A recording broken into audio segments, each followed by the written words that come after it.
ஒரு புதிய செய்தி கூட வந்திருக்கு. நாடு முழுவதுமான இந்த போர்க்கால ஒத்திகை குறித்து மத்திய அரசு எங்களிடம் பேசவில்லை அப்படின்னு முதலமைச்சர் சொல்லியிருக்கிறார்.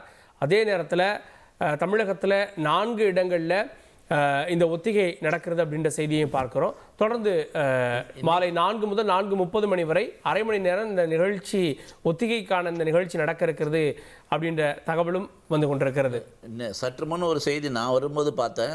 தமிழ்நாடு அரசாங்கத்தினுடைய தலைமைச் செயலாளரோட அதிகாரிகளோட வந்து பேசினது, மத்திய அரசாங்கத்தினுடைய உள்துறையிலிருந்து நேரடியாக பேசினது, அந்த காணொலியெல்லாம் வந்தது. முதலமைச்சருக்கு தெரியலையே என்னன்னு தெரியல. முதலமைச்சர் அதுதாங்க, முதலமைச்சருக்கு தெரியாமல தலைமைச் செயலாளர்கிட்ட உள்துறை செயலாளர்கிட்ட பேசியிருக்க முடியும். 2வது விஷயம், பொன்ராஜ், இப்போ நம்ம வந்து தமிழ்நாட்டில இருந்து இதை பேசிட்டு இருக்கோம். ஆனா பஞ்சாப்லயோ ராஜஸ்தான்லயோ காஷ்மீர்லயோ இதனுடைய நிலவரம் எப்படி இருக்கும்? எல்லைப்புற மாநிலங்களில் இருக்கக்கூடிய பதற்ற சூழல் எப்படி இருக்கும் இந்த நேரத்தில்? அதாவது எல்லைப்புற மாநிலங்கள் தான் வந்து முதலில் பாதிக்கப்படக்கூடிய மாநிலங்கள். எனவே அவர்கள் அந்த முழுமையான ஒத்திகையை வந்து அவர்களுக்கு பயனளிக்க கூடும். பட் இன்னைக்கு மிசைல் இருக்கக்கூடிய காலகட்டத்தை எண்ணி பார்க்கும் பொழுது பாகிஸ்தானது மிசைல்ஸ் வந்து ஈவன் அந்தமான் நிக்கோபார் வரை தாக்கக்கூடிய கேப்பபிலிட்டி அவங்கள்ட்ட இருக்கு.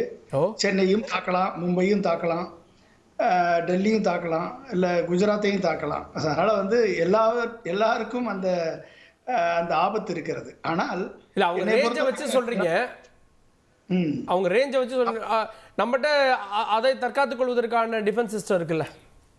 அதான் இருக்கு. அது நம்ம ஏர் டிஃபென்ஸ் சிஸ்டம் இருக்கு. அதில் தான் நான் எல்லாத்தையும் லிஸ்ட் பண்ணேன் உங்களுக்கு. அப்பயே சொன்னேன் நான் என்னென்ன லெவல் ஏர் டிஃபென்ஸ் சிஸ்டம் இருக்குது. பேலிஸ்டிக் மிசைல் சிஸ்டம் இருக்குது, க்ரூஸ் மிசைல் சிஸ்டம் இருக்குது, அது நம்ம வந்து ரெடார்ஸ் இருக்குது. எனவே அதை தாக்கி அடிக்கக்கூடிய வல்லமை இந்தியாவுக்கு இருக்கிறது. அது இல்லை. இங்கே என்ன பிரச்சனை அப்படின்னா, இதனால் ஏற்படக்கூடிய தாக்கம் என்ன, இதனால் ஏற்படக்கூடிய அழிவு என்ன என்பதை பற்றி நம்ம பார்க்கணும். ஒன்று வந்து பொருளாதார அழிவு, 2வது வந்து மிலிட்ரியினுடைய அழிவு, 3வது சிவிலியன்ஸினுடைய அழிவு. அப்போ இந்த 3 வகையான அழிவுகளை நீங்கள் பார்க்கும் பொழுது இந்த வார் வந்து 2 டைப்பாக நடக்கலாம். ஒன்று கன்வென்ஷனல் வாராக நடக்கலாம், எப்பயும் போல் ஏர் ஸ்ட்ரைக்கு இல்லைன்னா மிசைல் ஸ்ட்ரைக்கு, இது 2, இல்லை ட்ரோன் அட்டாக்கு. அப்புறம் வந்து அதுக்கடுத்து கிரவுண்ட் லெவல் ஆர்மி டேங்க்கு, ஆர்மியினுடைய அட்டாக். இது வந்து அடுத்து வந்து நியூக்ளியர் வெப்பன் அட்டாக். அப்போ அந்த நியூக்ளியர் வெப்பன் அட்டாக் வந்து நடப்பது வந்து ரொம்ப வாய்ப்பு கம்மி என்று தான் நான் நினைக்கிறேன். நியூக்ளியர் 2 பாகிஸ்தானும் சரி இந்தியாவும் சரி இதுல வந்து ரொம்ப they will exercise maximum restraint அப்படிதான் நினைக்கிறேன். ஏன்னா நியூக்ளியர் வைத்து ஆரம்பித்து விட்டால் அப்புறம் வந்து அதுக்கு முடிவு கிடையாது, அதுக்கு எல்லை கிடையாது. அதனால் ஏற்படக்கூடிய அழிவுகளும் தாக்கங்களும் அதிகம்.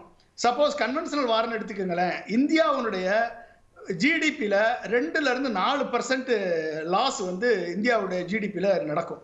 இதே வார் வந்து அதிக நாள் நீடித்தால் வந்து இந்தியாவுடைய ஜிடிபி 10-25% பாதிப்பை ஏற்படுத்தும். இன்ஃப்ராஸ்ட்ரக்சர் டேமேஜ் அப்படின்னு எடுத்துக்கிட்டீங்க அப்படின்னா, டெல்லியில, என்சிஆர்ல, மும்பைல, பெங்களூரு, குஜராத், சென்னை இதெல்லாம் வல்னரபிள் ஏரியா. இதுல வந்து மிசைல் ஸ்ட்ரைக் நடப்பதற்கு வாய்ப்பு இருக்கிறது. அடுத்து ஃபினான்சியல் மார்க்கெட் எடுத்துக்கோங்க. ஸ்டாக் மார்க்கெட்டு மிகப்பெரிய லெவலில் கிராஷ் ஆகும், எஃப்டிஐ வந்து லாஸ் ஆகும், இன்வெஸ்டர் கான்ஃபிடன்ஸ் குறையும், அப்போ வந்து கொலாப்ஸ் ஆகும். அப்போ வந்து எக்கனாமிக் லாஸ் இந்தியாவுக்கு மிகப்பெரிய அளவில் இருக்கும். அடுத்து ட்ரேட் டிஸ்ட்ரப்ஷன் எடுத்துக்கிட்டிங்கன்னா கிட்டத்தட்ட $800 பில்லியன் ட்ரேட் வந்து சிவியராக அஃபெக்ட் ஆகும்.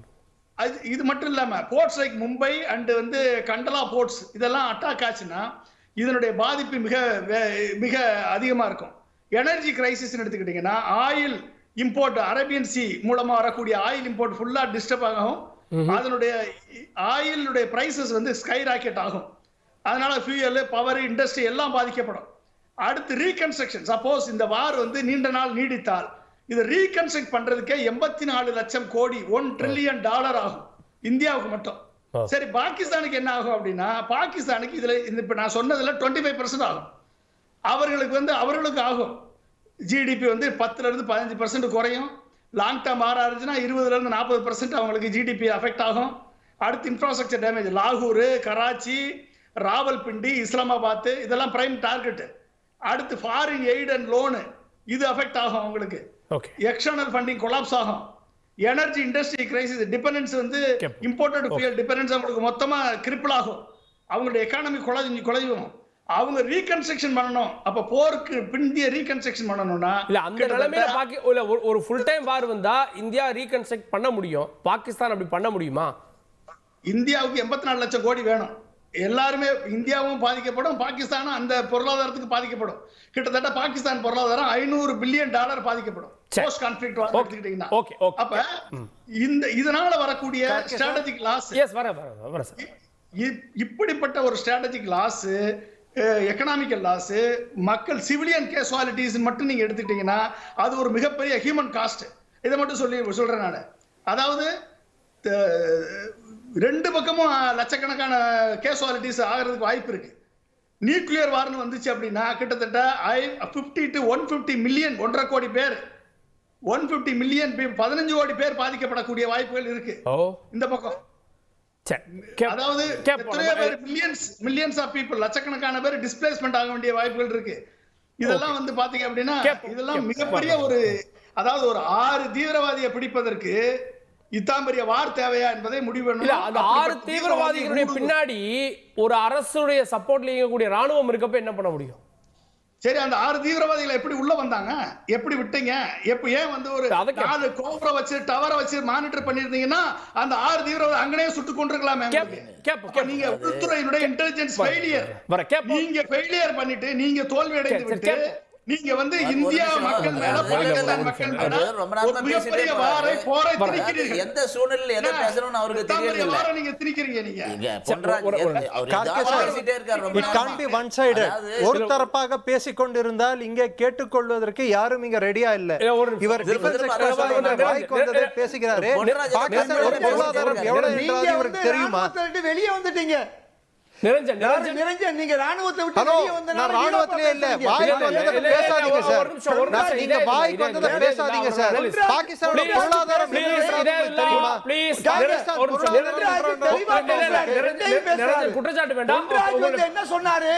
இந்தியா வலிமையாக இருக்கிறது, இந்தியா வலிமையாக இருக்கிறது. பொருளாதாரம் என்ன தெரியுமா? 450 பேர் தலையை வெட்டிட்டு போனப்ப பேச்சுவார்த்தை பண்ணிட்டு இருந்தீங்க காங்கிரஸ்ல. இது அரசியல் பண்றதுக்கான நேரம் இல்ல. இது அரசியல் பேசுவதற்கான நேரம் இல்ல. நிரஞ்சன் மட்டும் பேசட்டும். முடிக்க முடியல உங்களால. நிரஞ்சன் மட்டும் பேசட்டும். Doctor Niranjan sir, let me tell you something. உங்களுக்கு சில விஷயங்கள் நான் எடுத்து சொல்ல வேண்டிய கடமைப்பட்டுள்ளேன். பாகிஸ்தானோட மொத்த பொருளாதாரம் இந்த நடப்பாண்டுக்கு $325 பில்லியன் முதல் $350 பில்லியன். வெறும் இண்டஸ் நதி நிறுத்தியதால் அவர்களுக்கு ஏற்பட்டுள்ள பொருளாதார இழப்பீடானது $80 பில்லியன் வரை இருக்கும். $80 பில்லியன் வரை இருக்கும். அதாவது அவர்களுக்கு இருக்கும் இந்த நிதியாண்டின் நடப்பாண்டின் கடன் மாத்திரம் $280 பில்லியன். இன்று அவர்களிடம் ஃபாரெக்ஸ் ரிசர்வ், அதாவது கையில் இருக்கும் தொகை, வெளிநாட்டு பணம் ஆனது வெறும் $10.2 பில்லியன். அதிலும் $2.5 பில்லியன் கட்ட வேண்டும். இந்தியாவுடன் உள்ள மொத்த தொகை ஃபாரெக்ஸ் ரிசர்வ் $686 பில்லியன். ஓகே.